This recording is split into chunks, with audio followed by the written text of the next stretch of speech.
Ninja Turtles has a very rich history with several different comic universes throughout the years. This may be the reason it never got a full-length cinematic universe of movies, as the reason Marvel and DC did was because they each only had one interconnected comic universe. Ninja Turtles jumped all over the place with its comics, and the most it got were a lot of TV shows and a few lame movies. So I think that this whole franchise could be vastly improved with the inclusion of a live-action cinematic universe. To start things off strong, Nickelodeon would release Teenage Mutant Ninja Turtles, an origin story of the Turtles and Splinter with a similar tone to the MCU Spider-Man movies. The casting goes as follows: Jackie Chan as Splinter, Sean Astin as Raphael, Jack Black as Michelangelo, David Schwimmer as Donatello, Tom Holland as Leonardo, and Key and Peele as Bebop and Rocksteady. The main plot would center around the Turtles learning to fight crime, with Bebop and Rocksteady as the main antagonists. Bebop and Rocksteady would have their own gang called the Purple Dragons causing trouble in Manhattan, thus why the Turtles want to stop them. Hun, the former leader of the Purple Dragons, has a small role, and his son, Casey Jones, makes a short cameo similar to Hawkeye's in the first Thor movie. A post-credits scene would have Bebop and Rocksteady telling their masters, Keanu Reeves as Shredder and Zhang Ziyi as his granddaughter Karai, that Splinter and his students are in Manhattan. After Bebop and Rocksteady are defeated in Manhattan, the Turtles get the final part of their training from Splinter to each explore the world for the first time on their own. Each Turtle is given a different assignment in different parts of the country to take down a different villain. The order of these solo movies releases as Donatello, Michelangelo, Raphael, and ending with Leonardo. Each movie covers the same time frame, and each has its own villain, plot, tone, and characters, becoming some of the most unique TMNT movies ever. In Raphael, there are several rap songs throughout the film referencing how much Raphael likes hip-hop. Casey Jones is also introduced in this movie with Devin Bostic playing him, and the villain of the film is Wagner Moura as Tiger Claw because of how much Raph hated him in the 2012 TV show. The tone of this one is a fair bit darker than the first Teenage Mutant Ninja Turtles movie, and Raphael actually kills Tiger Claw at the end of the movie, believing him just too dangerous to keep alive. The villain of Donatello is Giancarlo Esposito as Baxter Stockman, and centers around Donatello finding Rachel Zegler as April O'Neil, and her helping him take down Baxter Stockman, who was experimenting with mutagen before, by the end of the movie, falls into a vat of the stuff and gets turned into a mutant fly. In the Michelangelo movie, we get to see Pauly Shore as Woody the pizza delivery guy, and Owen Wilson as Mondo Gecko. The villain is Woody Harrelson as Old Hob, a mutant cat who works for the brand new company TCRI. He will be defeated, but far from over. This movie is more of a comedy than any of the other solo movies because that's Michelangelo's whole thing. The Leonardo movie is the most serious of all the solo movies, focusing on Leo investigating rumors that the Foot Clan is still around and is coming for the Turtles. The main villain of this movie is Zhang Ziyi as Karai, exploiting the quasi-romantic tension between Karai and Leonardo in the 2012 TV show. After these four movies, we get Teenage Mutant Ninja Turtles 2, Rise of the Foot, which centers around Keanu Reeves as Shredder and the Foot Clan coming to Manhattan. April O'Neil has a role as the team's spy and investigator. We also get some insight into Splinter and Shredder's backstory, which is that they both grew up on the same Foot Clan training grounds, but on separate sides. Splinter was training to become a ninja, while Shredder trained to be a samurai. In Japanese history, samurai hated ninja because they had no honor and would defeat their enemies by any means possible. Samurai always made sure their opponents had a fair chance. Shredder eventually becomes leader of the Foot and turned it into a ruthless band of killers. Splinter thought that the Foot had been disgraced and left, which made Shredder hate him even more. This movie also brings back Bebop and Rocksteady, who act as secondary antagonists alongside Shredder and the Foot Clan. Splinter and the Turtles eventually overcome the Foot, and they slink back to Japan, put on hold for the time being. This movie's post-credits scene is the Krang in deep space, watching the Turtles and the Foot, talking about how they accidentally dropped mutagen on Earth, and that they should go retrieve the mutants as they are now rightful property of the Krang. After this, we get Casey Jones, which explains why he was unavailable during the last movie. In Teenage Mutant Ninja Turtles 2, Raph actually calls Casey to see if he can come help, but Casey declines, saying that he's busy at the moment. This movie centers around Casey's relationship with his father, Hun, and the Purple Dragons suffering from a leadership vacuum after Bebop and Rocksteady were ousted. This movie introduces Alaqua Cox as Casey's love interest, Angel, who attempts to take over the Purple Dragons and initially fails until the end of the movie when Casey and Angel inspire the Purple Dragons to usurp Hun, and the two of them co-lead the Purple Dragons together. This movie takes place at the same time as Teenage Mutant Ninja Turtles 2, with another post-credits scene about the Krang.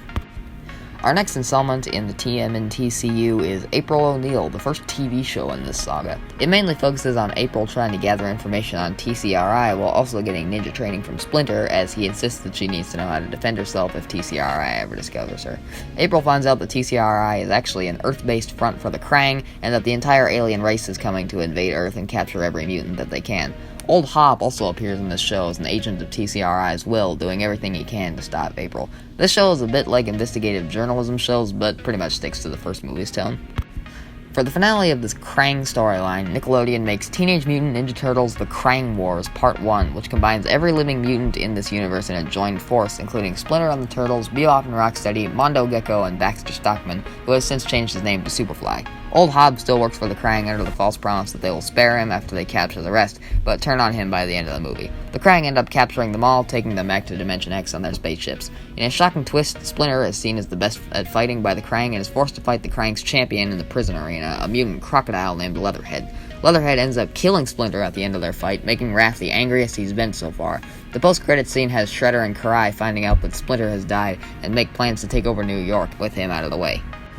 Immediately after this is Alopex, a TV show set during the Krang Wars movie. It centers around the Foot Clan experimenting with some mutagen they found and creating a mutant snow fox they name Alopex, played by Scarlett Johansson. She starts off doing assassinations and stuff for the Foot until she meets two other Foot Clan experiments, mutant weasels named Zink and Xana.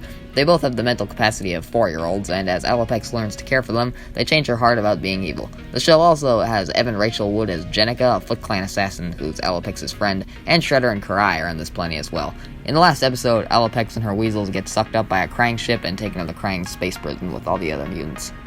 To further add anticipation to Krang Wars Part 2's release, we get a prequel movie of Shredder and Splinter. The plot is everything I said earlier, with Splinter being a ninja and Shredder the samurai hating him for it, and Splinter leaving the Foot because his morals don't line up with Shredder's. The art team tries to make this movie more like a traditional Japanese samurai movie, like the ones from the 60s. After this, we finally get Krang Wars Part 2, which is just all the mutants escaping from the Krang space prison. It works as a Prison Break movie, but also introduces Nicolas Cage as Leatherhead, the mutant crocodile who was captured before the Turtles, and Alopex to the Turtles when she gets taken aboard the Krang's ship. Leatherhead claims that he was under the Krang's violence-inducing drugs when he killed Splinter, so he isn't to blame for Splinter's death. Raph almost tries to kill Leatherhead, but Leo gets him to stop. Leatherhead helps everyone aboard escape and almost escapes himself before sacrificing himself to get the others off the ship. Mikey is especially heartbroken, as Leatherhead and Mikey were growing close. Hob escapes with them to Earth, as Krang ended up betraying him and imprisoned him with the other mutants. He begrudgingly agrees to help the other mutants escape as long as he himself gets to escape, which he does. In the post-credits scene, Hob captures a pigeon and mutates it with the mutagen he stole from the Krang while on their ship, making Pigeon Pete. The next TV show we get is The Mighty Mutanimals, in which Hob uses the mutant pigeon he made to get more animals and mutate them with his stolen mutagen. In addition to his new creation, Rampage Jackson as Genghis Frog, he recruits Bebop and Rocksteady, Mondo Gecko, and creates a mutant squirrel named Chipnut. He tries recruiting Alopex and the Weasels, but Alopex turns them down. This show mostly focuses on Hob and his new gang trying to prove to the humans that mutants aren't bad. The villain of the show is Robert Downey Jr. as John Bishop, the captain of the Earth Protection Force, a SWAT team of agents trying to rid the world of anything alien, including mutants. And with all the noise mutants, especially Hob and his gang, have made lately, the agency is on high alert in Manhattan. In the post-credits scene, Hob is asking Leo if he'll join his fight against the EPF, and Leo agrees.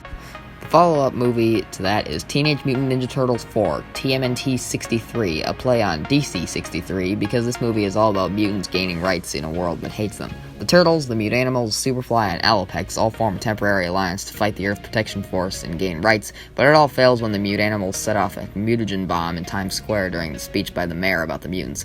The movie ends with a quarter of New Yorkers mutated and shut off in a quarantine zone in Manhattan. Everyone splits up, leaving each other to their own devices and isolating themselves. We then have a miniseries called New Mutant City about where each member of the gang is after the mutant quarantine. Raph is a solo bounty hunter in the quarantine zone, now called New Mutant City.